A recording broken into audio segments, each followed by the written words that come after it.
शास्त्रों के बारे में भी अच्छे समझ लो। शास्त्र जब लिखे जा रहे थे या लिखता है कोई भी, उस समय रमेश जी तुम मौजूद थे क्या? जब आचार्य कुंद लिख रहे थे तब तुम वहाँ बैठे थे क्या? नहीं बैठे थे। आचार्य कुंद को तो जो अनुभव में चल रहा था वो लिखे जा रहे थे, उनके सामने कोई श्रोता नहीं था। अंतर समझना, बहुत गहरी बात बताने जा रहा हूँ। वो तो बिना एड्रेस की चिट्ठी लिख रहे थे। क्या कह रहा हूँ मैं? बिना एड्रेस की चिट्ठी लिख रहे थे। तो कैसी लिख रहे थे कि ना जाने किस टाइप के जीव को ये समय सार मिलेगा और वो इससे क्या अर्थ निकालेगा, वो उन्हें कुछ भी पता, वो तो लिख दी उनने। अगर तुम उनके सामने बैठे होते और फिर समय सार लिखते तो फिर अंतर होता। जैसे अगर आप लोगों में से मुझसे जैन साहब प्रश्न पूछें तो मेरे उत्तर देने का स्टाइल अलग होगा, और वही प्रश्न रमेश जी पूछे तो मेरे उत्तर देने का स्टाइल अलग होगा, और वही प्रश्न तुम पूछो तो मेरे उत्तर देने का स्टाइल अलग होगा। क्यों? ये तीन स्टाइल क्यों आए? प्रश्न एक, स्टाइल तीन, क्यों? प्रश्न है मेरा, क्यों? क्योंकि मैं तुम तीनों को गहराई से जानता हूँ कि ये आदमी कहाँ से पूछ रहा है, ये आदमी कहाँ से पूछ रहा है, और ये आदमी कहाँ से पूछ रहा है। अंतर समझ में आया? पकड़ में आई? गहराई समझ में आ रही? मैं क्या इतनी गहरी बात कह रहा हूँ। लेकिन तुम्हारे साथ प्रॉब्लम ये है कि तुम उन शास्त्रों से भरोसे बैठे हो जिसमें शास्त्र लिखने वाले को पता नहीं है कि तुम्हारी हालत है क्या। अब जैसे टोडामल जी निश्चयवासी का पढ़, उनको क्या पता कि ये कौन पढ़ने वाला है? अब ये पढ़ रहा है व्यवहारावासी। क्या कह रहा हूँ मैं? पढ़ कौन रहा है? व्यवहार। वो बड़ा खुश होता है, देखो टोडामल जी साहब, देखो टोडामल जी साहब। जबकि अगर वो टोडामल जी के सामने पड़ जाता, वो जो टोडामल जी बैठे होते और वो पड़ जाता सामने और वो पूछता, महाराज ये निश्चयवासी बहुत बढ़िया लिखा। टोडामल कहते बकवास बंद कर, ये तेरे लिए नहीं लिखा, तू तो व्यवहारावासी है। लेकिन वो सामने नहीं है। तो शास्त्रों से हम क्या कर रहे हैं गलती, कि शास्त्रों में से हम बेबे चीजें निकाल के रख रहे हैं जिससे हमारी कसाय पुष्ट होती है। अगर वो शास्त्र लिखने वाला सामने बैठा होता तो तुम अपनी कसाय की पूर्ति नहीं कर सकते थे। वो कहते तू इधर आ, ये तेरे लिए नहीं कही मैंने, तेरे लिए तो कुछ और कह रहा है। अंदर समझ में आप पकड़ में आई बात? तो सामने बोली गई बात की कीमत बहुत है, इसलिए कहते हैं ना प्रत्यक्ष। अब जैसे ऑडियो रिकॉर्ड हो जाते हैं, प्रवचन वीडियो रिकॉर्ड है, इसमें और प्रत्यक्ष में क्या अंतर है? ये अंतर है, अब मान के चलो मेरे प्रवचन 300 लोग सुन रहे हैं, 400 लोग सुन रहे हैं, 500 लोग सुन रहे हैं, 100 लोग सुन रहे हैं, 50 लोग सुन रहे हैं, 200 लोग सुन रहे हैं। अब मैं उनको जानता ही नहीं। मैं तो जो कुछ बोल रहा हूँ तुम्हें देख के बोल रहा हूँ। अब वे उसका क्या अर्थ निकालेंगे बेजाने, क्योंकि मैं उनमें किसी की परिणति में किसी को जानते ही नहीं। पकड़ में आया कि नहीं आया? अंतर समझ में आया कि नहीं आया? अब उसमें ऐसा भी आदमी बैठा होगा कि जो ब्रजशील संयम आदि पूजा पाठ में जाता ही नहीं होगा, और मैं वही बोल रहा हूँ कि इनके जाने में कोई दम नहीं है। हो सकता है बड़ा खुश होता हूँ, ये पंडित जी बहुत बढ़िया है, क्योंकि मैं तो उसको जानता नहीं। और अगर वो मेरे सामने बैठा होता और मुझे पता है कि कुछ नहीं करता तो उसको डांट दूसरी तरफ से फैलाई जाती। प्रॉब्लम समझ में आ रही है? लेकिन यहाँ मैं जानता हूँ कि सब इसी काम में लगे हुए हैं, तो मैं उसी स्टाइल में बोल रहा हूँ। इसलिए कहता हूँ गुरु का प्रत्यक्ष होना बहुत जरूरी है शिष्य के लिए, क्योंकि गुरु तुम्हें देख, जैसे अरे यार एक बात बताओ, डॉक्टर के सामने मरीज का होना जरूरी है कि नहीं? ऐसा कभी तुमने देखा? अपन बहुत बुद्धिमान होते हैं, अपन होते ना, डॉक्टर के पास गए, डॉक्टर ने देखा, दवाई दी, वो कहता 15 दिन बाद आना या 1 हफ्ते बाद आना। आप 1 हफ्ते बाद गए, उसने कहा देखा, उसने कहा यही दवाई चलेगी, साहब 1 हफ्ते बाद। अब वो फीस कितनी लेता है? हर बार के कितने? तो तुमने क्या दिमाग लगाया, यार वही दवाई तो कह रहा है, अपन 2 हफ्ते का गैप कर दो। और अपने मन से करते ना लोग, बहुत होशियार होते हैं, अपन को लगता है। लेकिन भाई साहब ये कभी कभी बहुत भारी पड़ जाएगा क्योंकि हो सकता है कि 15 दिन बाद वो दवाई चेंज करे या बंद करे, और तुमने वो अपना दिमाग लगा के कर लिया, हो सकता है मर जाओ। जैसे वहाँ डॉक्टर कहता है, जैसे अपनी कहते ना, डॉक्टर साहब मेरी पत्नी बीमार है, तो वो कहता है ले आओ पत्नी को, ले अपन कहते पत्नी को हम बता दे रहे हैं उसे क्या क्या हो रहा है। ऐसा देखा होगा ना तुमने, हम बता दे रहे, वो कहता नहीं ऐसे नहीं हो सकता। अरे साहब हम बता रहे ना उसके पेट में तकलीफ हो रही, उसको ये हो रहा। अरे भाई तेरे बताने में और सामने देखने में बहुत फर्क है। हम उसके चेहरे के एक्सप्रेशन से पहचानेंगे कि तकलीफ कैसी है, अंदर कितना फर्क पड़ रहा है। जैसे डॉक्टर मरीज को देखे बिना दवाई नहीं देता, लेकिन लालची डॉक्टर हो, पैसे का भूखा हो तो दे भी दे। समझ में आए ना? ऐसे ही वास्तव में जो असली गुरु हो वो कहता शिष्य को सामने लाओ, क्योंकि शिष्य की हालत क्या है ये मुझे नहीं पता। नहीं समझ में आया? गौतम बुद्ध का एक शिष्य था, उसका नाम अभी ख्याल में नहीं आ रहा।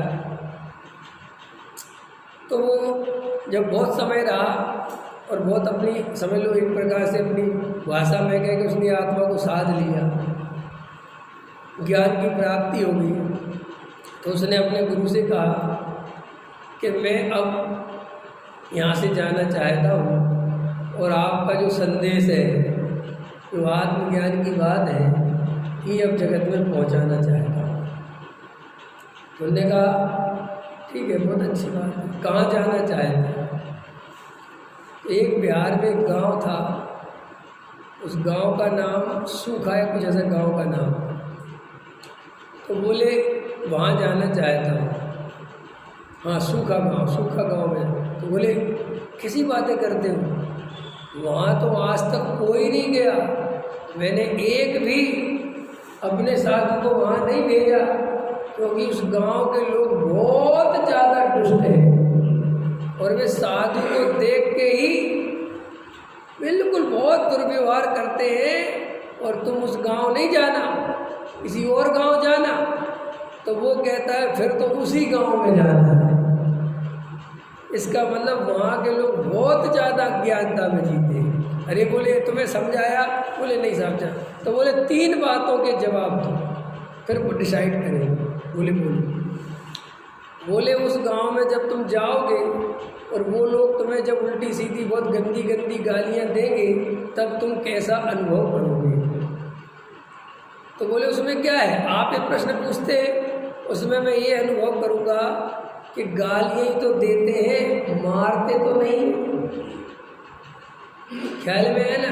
और मारने से गालियाँ तो बहुत सस्ती हैं। चलो दूसरा प्रश्न, बोले अगर मारने लगे तो फिर कैसा अनुभव करोगे? बोले फिर ऐसा अनुभव करूँगा कि मारते तो हैं, मार तो नहीं डालते। मार ही डालते तो मारने की जगह मार डालना तो कितना खतरनाक है। बोले तीसरा प्रश्न, मार ही डाले तो फिर कैसा अनुभव करोगे मरते समय? कि अच्छा हुआ इस पर्याय से मुक्ति दे दी, ना जाने कितने पाप हो जाते। बात खत्म। बोले तू उस गाँव जा सकता है, ख्याल में चला जा। पकड़ में आ गई, मैं समझ में आ गई ना? तो भाई साहब आपको अपने जीवन का स्वयं अनुभव करना है। आपको स्वयं ये बात समझनी है।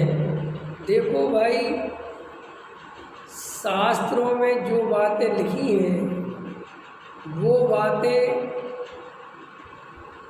जीव पुद्गल धर्म अधर्म आकाश का, ये तो शाश्वत है, इनमें कुछ नहीं बदलना है। 6 द्रव्य अनादि अनंत है, नित्य है, एक है, सदा काल रहने वाले हैं। लेकिन बाहर का जो पर्यावरण है, जो व्यवस्था है, शारीरिक व्यवस्था है, वो बदलती है और वो शास्त्रों में प्रमाणिक तौर पर लिखी हुई है। 4थे काल वाले का ऐसा सहनन, 5वें काल में धीरे धीरे सहनन घटता है। अपन ने नहीं लिखा, ये सब शास्त्रों में लिखा। लेकिन अब ये तो लिखा है कि सहनन घटता जाएगा, क्योंकि ये प्रमाणिक बात थी। लेकिन क्या क्या व्यवस्था बनेगी ये नहीं लिखा। गेहूं कितने रुपए किलो मिलेगा ये नहीं लिखा। क्योंकि ये लिखा नहीं जा सकता। अंतर समझ में आया? ये नहीं लिखा जा सकता। मनुष्यों की प्रकृति के बारे में मोटा मोटी लिख दी कि छल कपटी होंगे, मायाचारी होंगे, तीव्र कसाई होंगे, लेकिन वो किस तरीके से मायाचार करेंगे ये नहीं लिखा। वो तुम्हें अपने विवेक से समझना पड़ेगा। समझ में आया? सब बातें अपन को समझनी है। अब देखो शास्त्रों में लिखा है कि जैसे जैसे काल बढ़ेगा, ख्याल में है ना, वैसे वैसे वैसे स्थितियां बिगड़ते हैं। तो बिगड़ने का मतलब क्या है? वो नहीं लिखा। बिगड़ने का मतलब यही कि पोल्यूशन बढ़ेगा, जनसंख्या बढ़ेगी, लड़ाई झगड़े बढ़ेंगे, युद्ध, अब यही बिगड़ना, उसका अर्थ यही है। इसलिए अपने को जागृत होकर वस्तु स्वरूप समझना चाहिए, बिल्कुल भी निद्रा में नहीं रहना चाहिए। तो ये जो मैं गंभीर बात आपसे कहना चाहता हूँ कि जो आप मेरे सामने बैठे हुए हो, इस बात को कहने का ढंग अलग है, और आप मेरे सामने नहीं हो, मुझे नहीं पता कौन है मेरी बात सुनेगा, क्या समझेगा, तो मेरे कहने का ढंग अलग होगा। मैंने मेरे कहने का मतलब उसके समझने का ढंग, क्योंकि वो ये नहीं समझ पाए। इसलिए देखो कई लोग कहते, अब आजकल तो बहुत अच्छा है, वीडियो आ गया, ऑडियो में तो और ज़्यादा प्रॉब्लम है, क्योंकि ऑडियो में तो वक्ता दिखता भी नहीं है, सिर्फ उसका ऑडियो दिखाई देता है। कम से कम वीडियो में वक्ता बोल रहा है, उसके एक्सप्रेशन भी दिखाई देते हैं, उसके हाथ पैर भी दिखाई देते हैं, उससे बहुत फर्क पड़ता है। इसलिए जितना आप प्रत्यक्ष होकर सुनोगे उसका, कई लोग कहते हैं हम आते नहीं आपके प्रवचन में, हम वही घर पे सुन लेते हैं।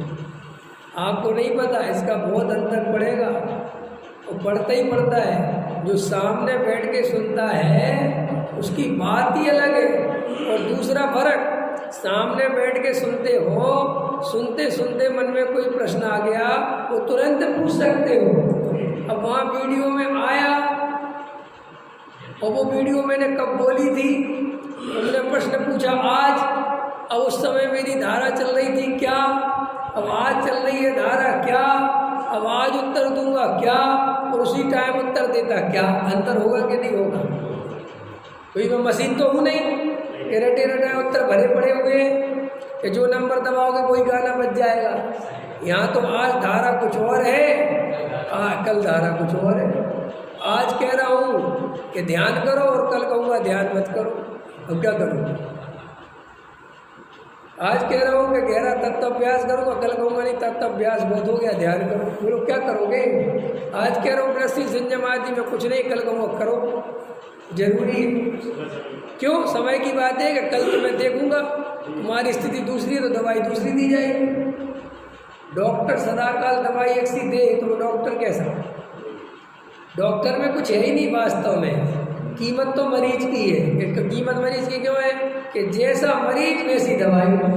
डॉक्टर अपने मन से कोई दवाई दे सकता है क्या कि तुम तो खा लो कुछ नहीं होता? मेरा एक्सपीरियंस कहता है, अरे तेरा एक्सपीरियंस चूल्हे में गया, पहले मेरी बीमारी तो दे, अरे कह रहा हूँ ना खा लो। ऐसा कोई डॉक्टर कहता है? और ऐसे तुम किसी की मानोगे? लेकिन तुम शास्त्रों में ऐसा ही करते हो, बीमारी अपनी दिखाते नहीं पर इलाज करने लग जाते। रत्नकरण श्रावकाचार पढ़ा नहीं समझे आया? और पढ़ा तो इसमें ऐसा देखो, तो इसमें इतना पाप, इसमें इतना पाप। अरे भाई शांति रख लो, इसमें मुझे सब पता है कहाँ कितना लिखा। पहले अपनी बीमारी तो पहचानो। पंचम गुण स्थान का स्वरूप पढ़ रहे हो, चौथा मिला नहीं, पहले में डले हो और पांचवें की चिंता करने लगे कि हमारा जीवन तो बहुत बेकार जा रहा है। क्या पढ़ के? पांचवें का, और चौथे की खबर नहीं, और पहले में डले हुए हो। अरे भाई पहले में डले हुए, चौथे का काम करो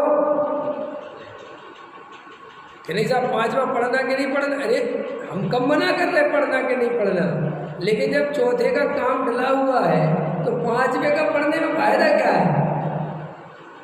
क्या फायदा है? नहीं साहब यही से समझ लेना चाहिए मार्ग। चौथे गुण स्थान के बिना मार्ग प्रारंभ ही नहीं होता। क्या कहा मैंने कि सब आगे का तो समझ ले, और समझने की जरूरत नहीं है।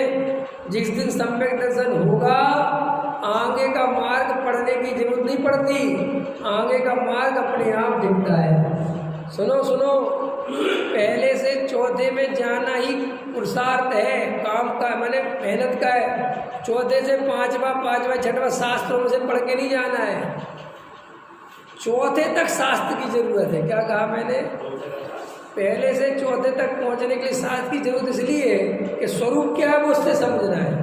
लेकिन एक बार आत्मानुभव हो गया, फिर दया दान वृष्टि संयम आदि कैसे होते हैं कि शास्त्रों से पढ़ने की जरूरत नहीं है, फिर अपने आप पता चल जाएगा कि दया दान पूजा भक्ति कैसे होते हैं।